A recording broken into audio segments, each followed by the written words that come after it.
there are questions in the chat. There are questions about AI and layoffs. Is there a correlation? And I think that brings us to our next topic, which is how is it going to affect the cybersecurity workforce at large, right? How is it affecting us today? How is it going to affect us in the next couple of years? I know you play futurist sometimes. And how's it going to affect us 10, 20, 30 years down the road, right? So I guess let's go there.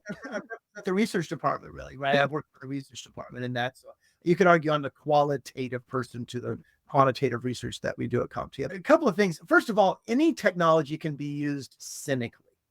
And when I say cynically, I mean in terms of you have a goal, and so you're going to use any excuse to get to the goal and justify the means. And we know that there are companies that can raise their stock price through layoffs, right?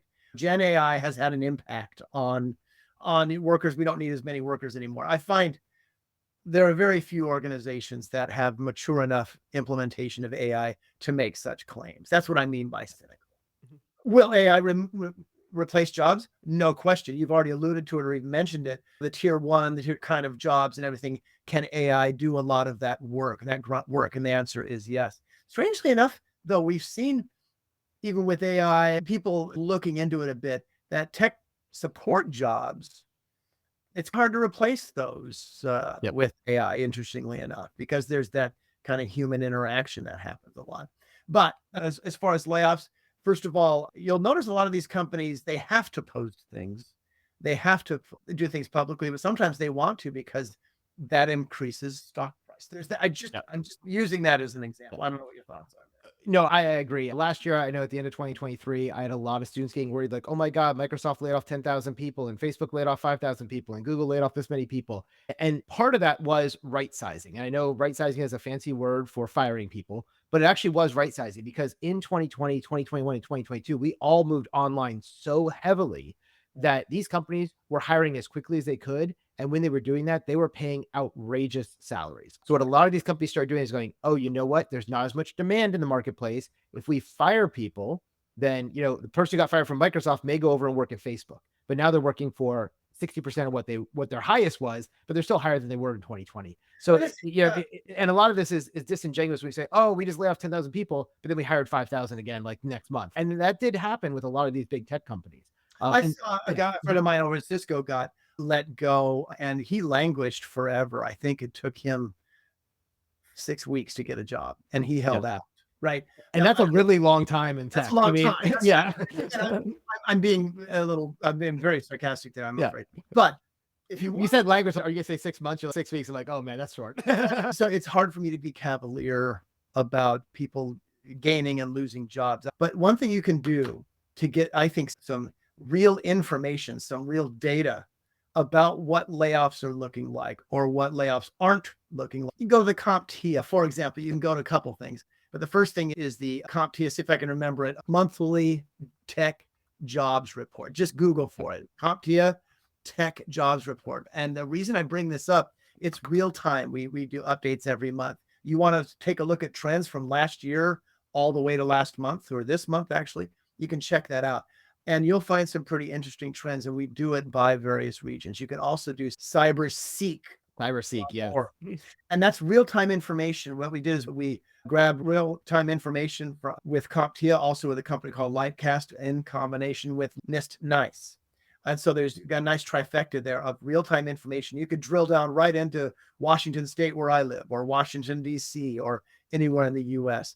And I think that kind of data is a nice way to figure out exactly what's going on with layoffs. And generally what we're seeing is, sure, there companies lay off all the time, especially tech companies, and they're the noisiest ones. Yep. But a lot of those people, one person, he lost his job in Cisco, but then guess what? Working for a university now. So see, he jumped sectors from that tech sector, that noisy tech sector, to another completely different vertical. And by vertical, there's education, there's finance, there's mining, right? There's retail. There's so many different areas. I don't know. What do you think, Jason? Yeah, I have a buddy and a business partner who he has a cybersecurity consulting firm. And when I started talking to him about some of the clients he has, I was just like, they need cybersecurity. Like, yeah, cyber's everywhere. He has one that is a agricultural growing company, and they have these like thousands of acres in California of farmland. And he's like, yeah, their average employee doesn't touch a computer, but all those machines, that's ICS SCADA. It all needs to be defended. So they bring me in to do that, right? And there's lots of things like that. Biotech, hospitals, everything else. Everywhere you go, there's computers everywhere now, and all Can those you need to be defended. Can you imagine operational technology? You mentioned SCADA, ICF. Can you imagine what could happen when you have an enormous amount of from in the central San Joaquin Valley ransomware being deposited on a lot of water in a very hot day? Can you imagine Oh yeah.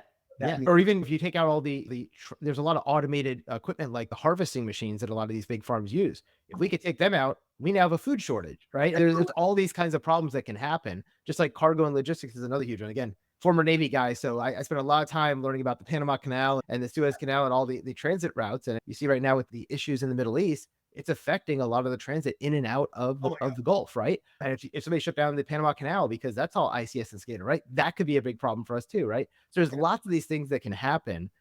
And this is why cybersecurity is not going away, right? And AI is not going to solve that, but AI can help us with maximizing the employees and minimizing the workload. Yeah, we did a survey. It's an internal survey, but it's an interesting one. About 500 CIOs, CISOs, people mostly around the world. We had a lot of people in the US, but people around the world. We said, how is AI going to help?